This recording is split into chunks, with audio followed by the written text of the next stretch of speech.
I want to take a moment and thank everybody for joining us today. We are presenting on Revit parameters. So this is actually part one of a two-part series. And so part one here, we'll be talking mostly about parameter creation methods and shared parameters. So my name is Sash Kazimidajad, and I'm the Customer Success Manager with Ideate Software. Just a little bit about me. I'm located in our Portland, Oregon office. My background is in architecture, and I've been with Ideate now for over 7 years. And we've been spending a lot of time, of course, working with customers on their consulting needs, training needs, and also on our software development. So I just want to take a moment once again and thank everybody for your continued dedication to Ideate Software. And we really appreciate you once again attending this webinar. So here's a little bit of information about today's agenda. So we'll be talking about some of the parameter types, some of the parameter creation methods. We'll also talk a little bit about some of the parameter pitfalls that we can run into. And I'm going to show you a demo of how parameter creation can actually get sideways really quickly. I will be talking more about some of the pitfalls and resolutions in our second part of our series, which is next week. And then we're also going to focus on when it may be appropriate to use shared parameters versus, say, project parameters.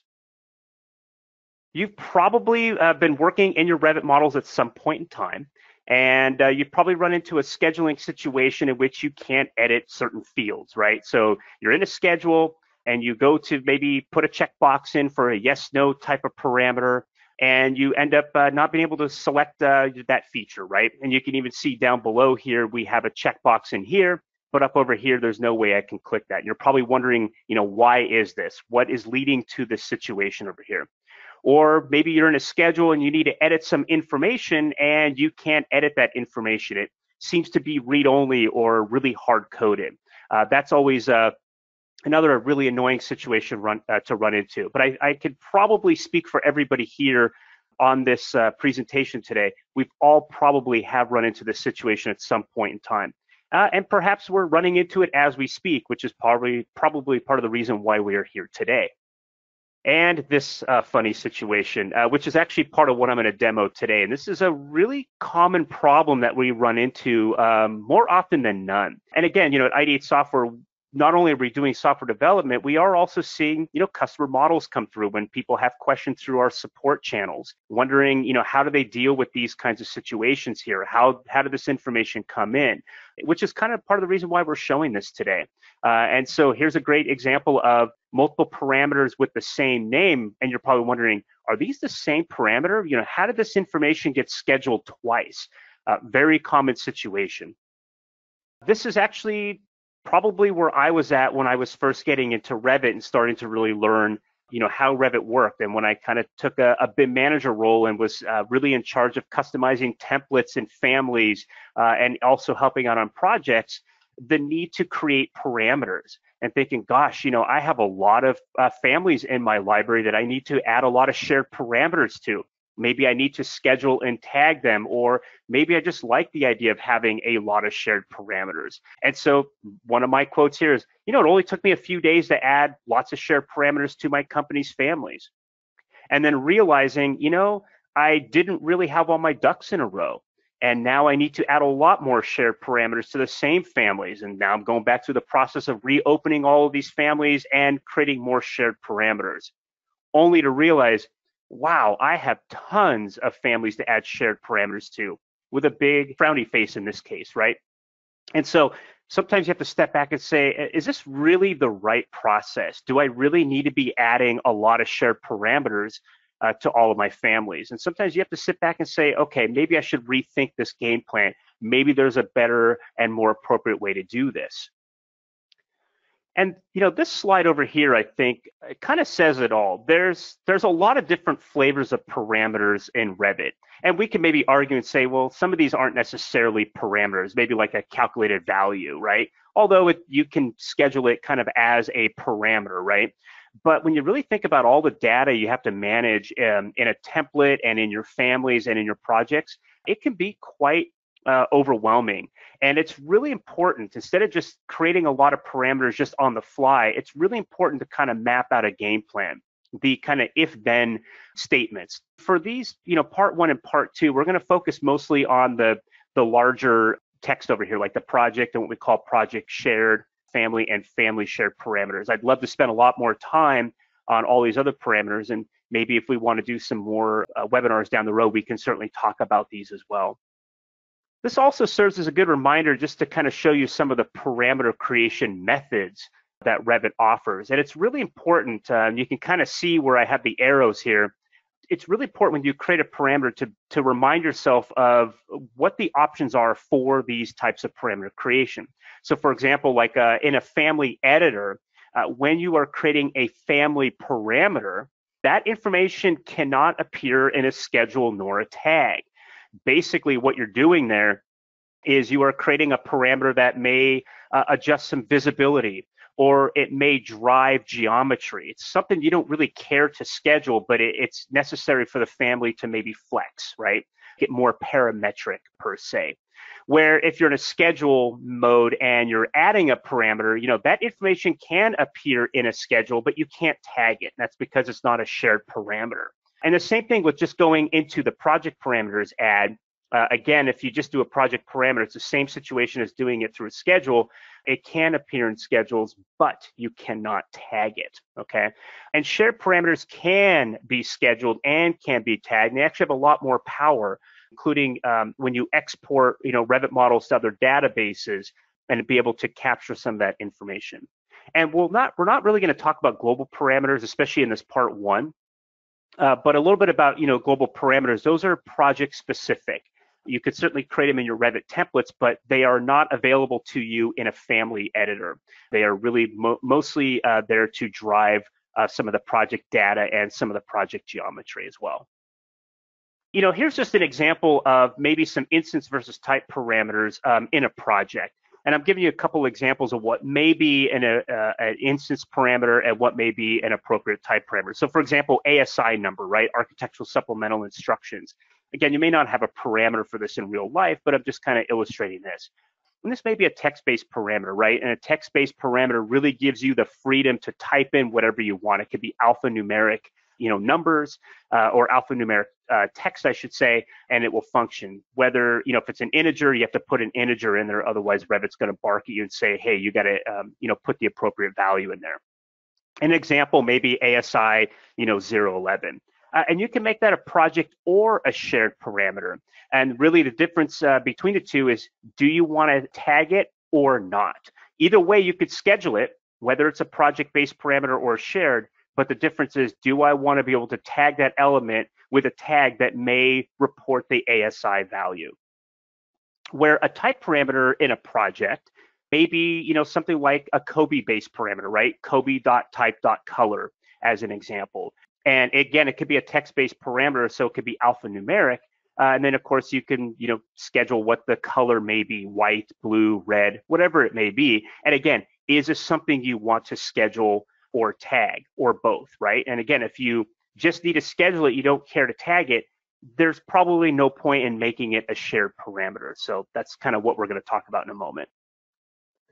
Now, within the family itself, where I'm actually building families, here's some examples of maybe appropriate instance versus type parameters.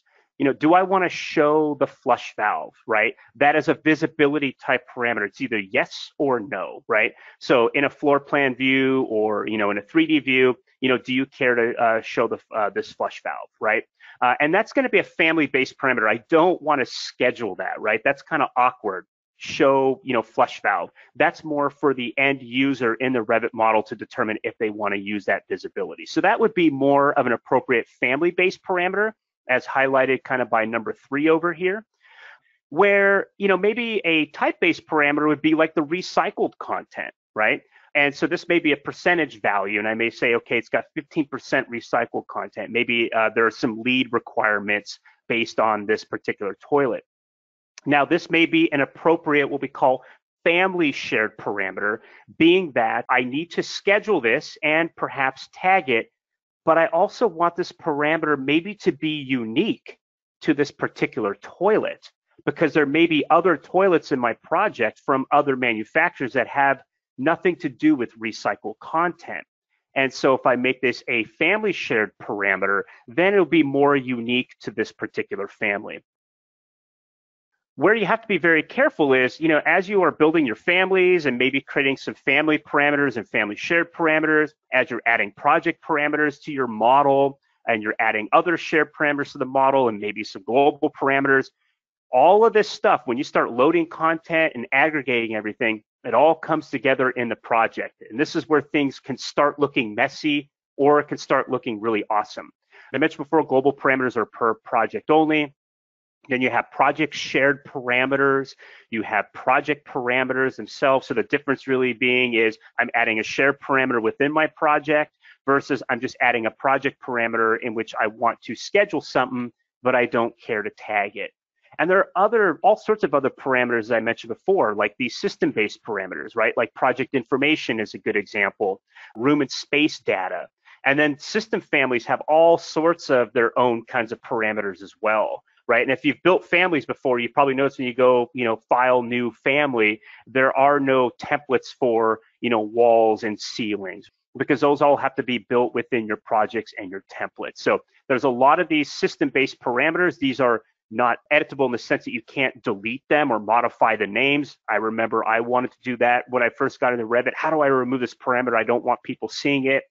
You can't, okay? And now that I look back on everything, that's a really good thing that we can't modify those.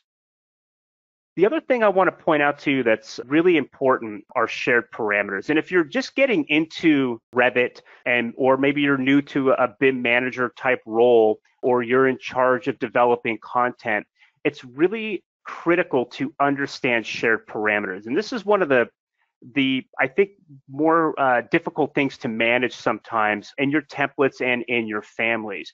And part of the reason why is every time you create a new shared parameter, even if it has the same name, they are not the same parameter. And I remember a long time ago finding a family that had a shared parameter and then saying, well, I need to make a tag. I'll just create a brand new parameter with the same name, and you load it up and you go to tag it, and it doesn't tag at all. And you're thinking, how is this possible? It has the same name for the parameter. It's ADA compliant. Why isn't this information showing up? And it has to do with this thing called a GUID. And that stands for a global unique identifier. And it's this long number that you could see over here. And that is what helps Revit identify the parameter itself. So if I build a family with a shared parameter in it that has some information, and I build a tag using that same exact shared parameter, because the GUIDs are the same, they will talk to each other. And that's the nice thing about it. In this example here, I had created two completely different parameters with the same name and the same settings and everything. They look the same, but at the end of the day, they are not the same. And you end up with a situation like this, which is kind of maddening. And cleaning some of that stuff up can be challenging at times. The results here are bad, right? This is not what we want. You can run into a lot of these situations with like manufactured content where maybe they both have the same intention of having the same parameter names. However, because they didn't use the same parameter information, this is the kind of result that you can end up with. So I'm just going to dive right into this, and we're going to talk a little bit about some of these shared parameters. I'm going to talk about some of the methods that I had used to create these parameters. And I'm going to just briefly go over when it's appropriate to use a certain parameter type. So what I'm going to do is just go right over here to Revit, and I'll just briefly demo kind of what I've done over here. This is a kind of a unique situation. I have a MEP model that's linked in here, and that's kind of identified by the content that's blue in this color. So these came from the MEP model. And then these plumbing fixtures are actually in this architectural model. Probably not the most common workflow where the MEP and the architect are both doing their own kinds of fixtures and splitting the work, right? But I wanted just to show you how a lack of coordination with not only parameter data, but other data in the Revit model could really make your project confusing in a matter of a short time. The other thing I want to point out to you, if I select, let's say, this toilet that's in this particular model, I could see here I have a couple of ADA compliant parameters showing up here. So already I have a problem, right? And if I tab select over here, I'm not really seeing any sort of information related to ADA compliant. And if I tab select over here, I also see an ADA compliant. So I'm already running into kind of a funky situation, shall we say. And we're going to take a look at this here in just a moment. Okay, Let's see here. What I want to talk about are some of the parameter creation methods that I had done to get this information in my Revit model. I'm going to come over here to my plumbing fixture schedule. And let's just have a look here real quickly. So I'm going to double click here and it's going to take me to the schedule. And what I've done here is I've highlighted in blue the plumbing fixtures that came from a linked Revit model versus the ones that are in this particular model over here. And what you're looking at over here are the 3 different parameters. And I put some notes up here that talk about each of the parameters.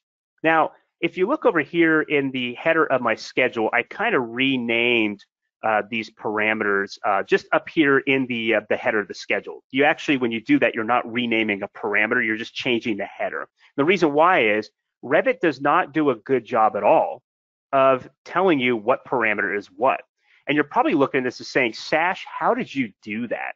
Well, I didn't do any funky workarounds. I didn't do any manipulation, shall we say, of let's say the parameter file. I was able to create 3 parameters with the same name kind of very carefully, right? Which was also very dangerous at the same time.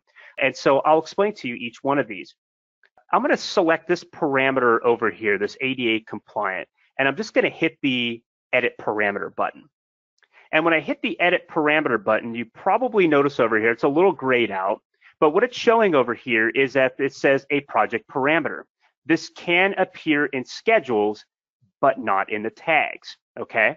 So what I did is I just basically came in and I hit, new parameter like this, gave it a name, ADA compliant, and assigned it a yes/no parameter. That means a yes or no with a checkbox, and assigned it a category, and I wanted an instance space, meaning on a 1-by-1 toilet basis. That means I can load up a generic toilet, a generic sink, any sort of generic plumbing fixture, and say, yep, that's ADA compliant, that other one is not. Now, when I did that, there it is. What it does is it ends up showing you this parameter right over here, which is this one. I added this, as I mentioned before, as a project parameter to this file. When you do that, when you add this project parameter to this file, it does not actually add it physically to the family, meaning if I took any one of these families and hit edit family, that parameter right here is not going to show up in that family. It doesn't add it to it. It basically kind of appends data to it. The nice thing about this is if I load up other plumbing fixtures, it doesn't matter who the manufacturer is, whether it's a built-in piece of content or not, that parameter will be available for all of the plumbing fixtures. The other thing too that I want to point out, when I go to manage and I go to project parameters, I want to point out that I'm only seeing 2 of the 3 ADA compliant. That's kind of interesting, right? I'll explain that in a moment as well. But what I also want to point out to you is if I select this one and go to modify, actually let me pick this one here. See, again, it's really hard to know in Revit which is which. But if I come over here, there's that project parameter. This project parameter that I see here is the same project parameter as I see here. The only difference in the parameter creation methods is when I'm in a schedule and I go to create the new parameter, it basically assumes that it's going to be adding that parameter to the plumbing fixture category because I created it in a plumbing fixture category. When I come over here to Revit and I say, hey, project parameter, let's add a new one, you need to tell Revit, hey, what category do I want to add the plumbing fixture parameter to? Or I'm sorry, this ADA compliant. So for example, if I come back over here and look at it, again, it's a project parameter. When I look over here, it's already assigned plumbing fixtures. If I want to assign this to other categories, right? There are other categories in Revit that do get ADA compliance, right? Then I may want to go ahead and select that. The nice thing is Revit won't allow me to create another project parameter with the same exact name to add it to another category. I have to come back here and assign it. We'll talk more about this parameter here in just a moment. Okay, so that's the first parameter, right? So again, this doesn't add to a family itself, it doesn't write into it. It just writes it basically side by side with the plumbing fixtures here. No matter what content I load, it gets assigned that parameter. The reason why these are unable to be edited is because these are from a linked model. okay? And if I come to my schedule over here, you could see include elements in links. I won't be showing or won't be able to do anything with this because it's from a link, okay? So again, I can't schedule this information. I will talk during the next presentation next week about how I can get this information to schedule. It's actually quite fascinating. You'll have to come back next week to learn a little bit more about that process. So any of these link ones won't show up. Now this one gets really interesting. In this particular file, I had some of these plumbing fixtures. So basically these four right here, those were loaded into my MEP model, and they had a shared parameter in there called ADA compliant. That plumbing fixture from the manufacturer had that parameter. And then I linked this model into this architectural file. When I linked that model, this plumbing model, into this architectural file and scheduled it, these did not show up. Okay, even though I said include linked elements. And the reason why this did not show up is because I did not have this shared parameter loaded up in this model. Okay, now, so you're thinking, okay, great, I will just create the same shared parameter. No problem, you can do that, right? You'll have to talk to your consultant, or you can actually go edit their file and grab that parameter data and make your own shared parameter. As long as it has the same GUID, you can do that, okay? There are ways to export these parameters, and I'll show you that during the second presentation, part 2, next week.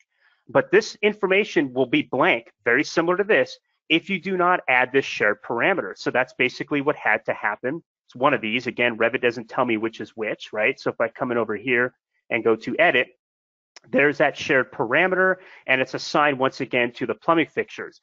The downside, once again, is it now has 2 of these parameters in here that look the same, but they are not the same, right? And again, I'm scheduling both, which can be really, really confusing. So that's part of the downside with having these 2 parameters, this project parameter and share parameter, that look the same and are named the same, but they are completely different animals.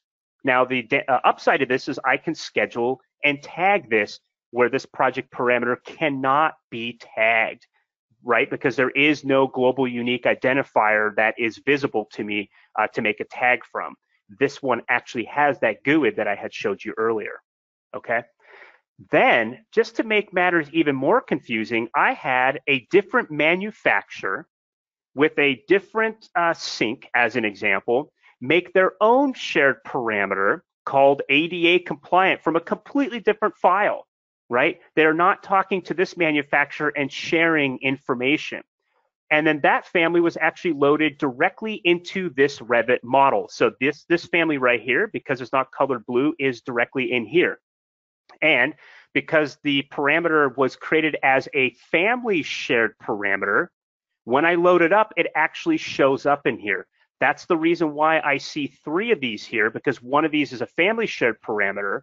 But the reason why I only see 2 parameters in here is because I did not add that shared parameter yet to this project. So it only comes in with the family. Wow, that's really confusing, right?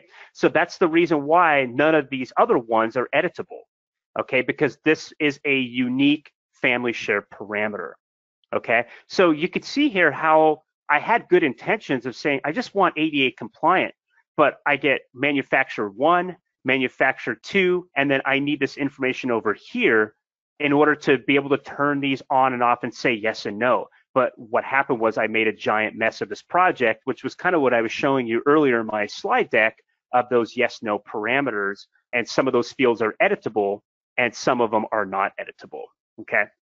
So real quickly, when should I use each one of these situations? Well, project parameters are great from the standpoint of I don't need to go into each one of my families and add those parameters. That's a lot of work, right? You have to go in and make your own share parameter file. You have to go into each one of those and add that, right? And are you really getting value in that? If I don't need to tag it, it may not be worth even creating that share parameter inside the family, okay? I could just do it as a project parameter and I can schedule that information right here.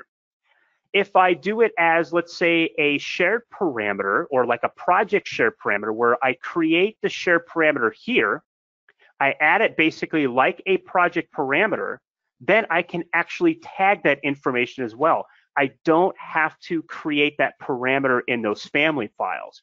That's also a huge advantage. The difference between a project parameter and a project share parameter is I need to have the ability to tag it. Again, I can schedule both of these parameters, but this does not allow tagging, and this one does. I actually don't have to go into the family and create the share parameter there. I can create the share parameter right here and tag it as well. And again, no matter what content I load from whatever manufacturer, as long as it's in the plumbing fixtures, it will tag it as well, okay? In this situation here, maybe I'm a manufacturer that has a really specific type of parameter that only applies to my product, but I need the ability to tag it. Well, that's where a family shared parameter may be to your advantage. It's going to be unique to that family, but I also have the ability to tag it if need be, where these other ones are not editable. So the downside, again, to a project parameter is I cannot tag it.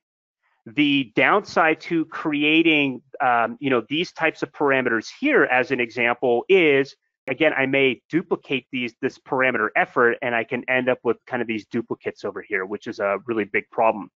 And the downside to some of these family parameters is, now that I've loaded up in here, if I want this particular parameter for these other plumbing fixtures, I have to actually go and do a minor modification of that parameter, which is actually not that big of a deal.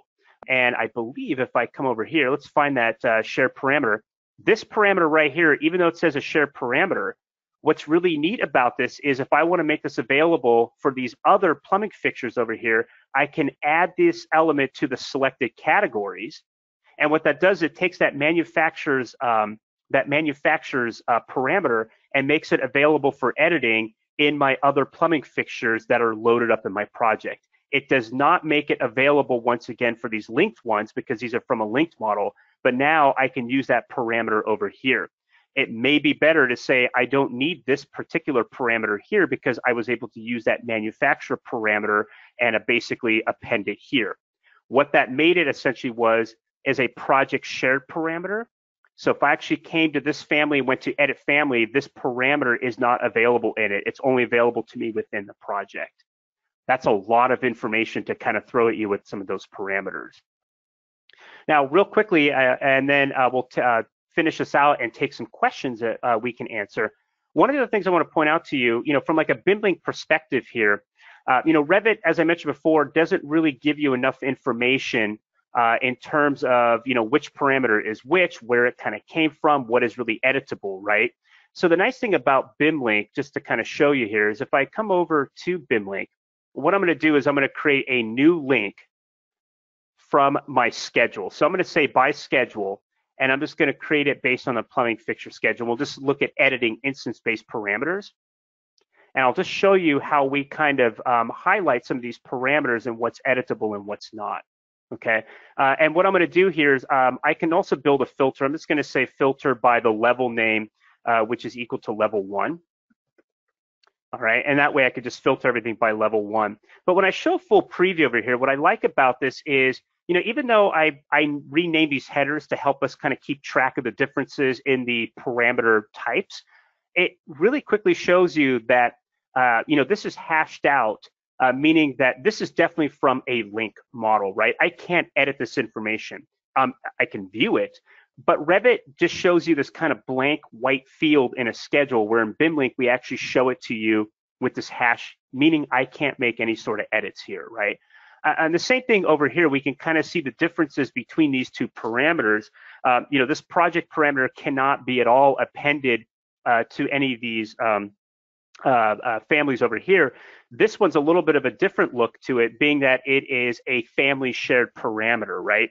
That was then added as a project parameter with the same exact GUID. Therefore, it has this different hash over here to kind of show you the differences in the parameter types. Everything else in white over here is fair game, right? It's totally editable. And the reason why these are fully editable now is because I took that manufacturer parameter and said add it to the rest of the plumbing fixture category. So anything that's native in my architectural model becomes an editable field, right? Where anything from a link is still not editable. I'd have to go back to the link file and add that parameter there in order for me to see this information. Okay, so again, keep in mind when you are creating parameters, be very careful. Do I need to schedule it? Okay, great. Do I need to tag it? If I don't need to tag it, maybe a project parameter will suffice.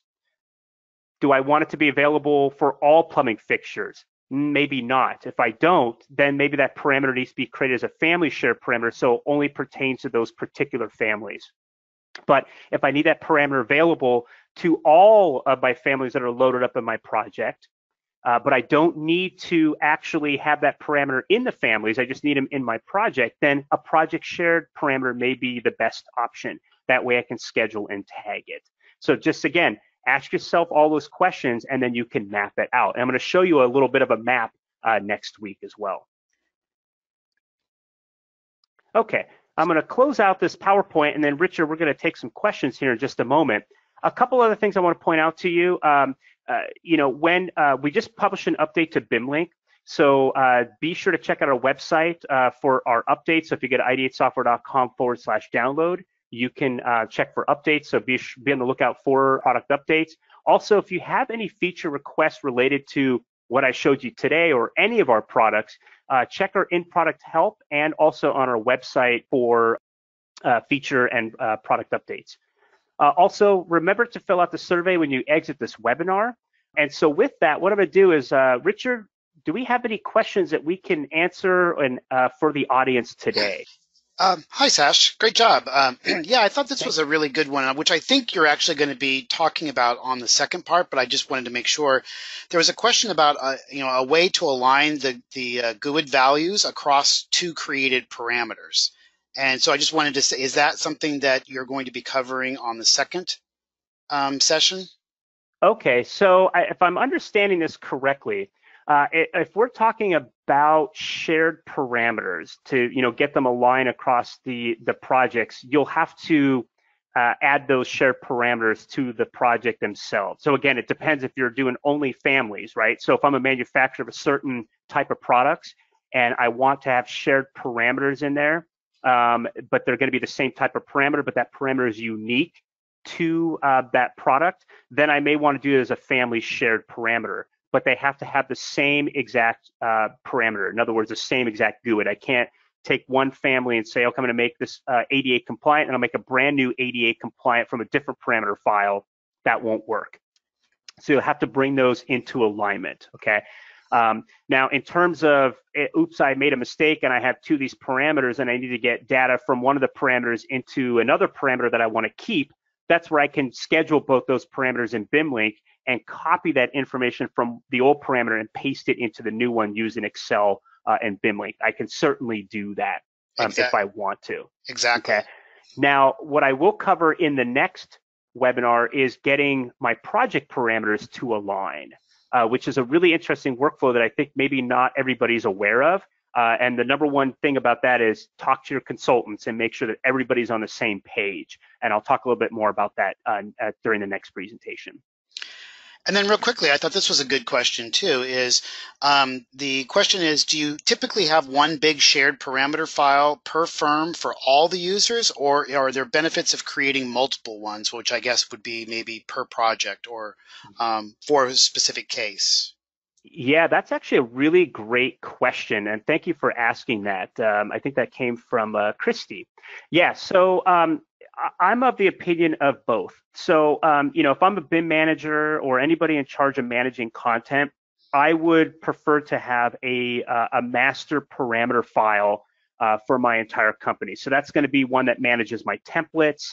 Any of my family content where I do actually have the need to add family shared parameters within the families themselves, I would have a master parameter file for that, okay?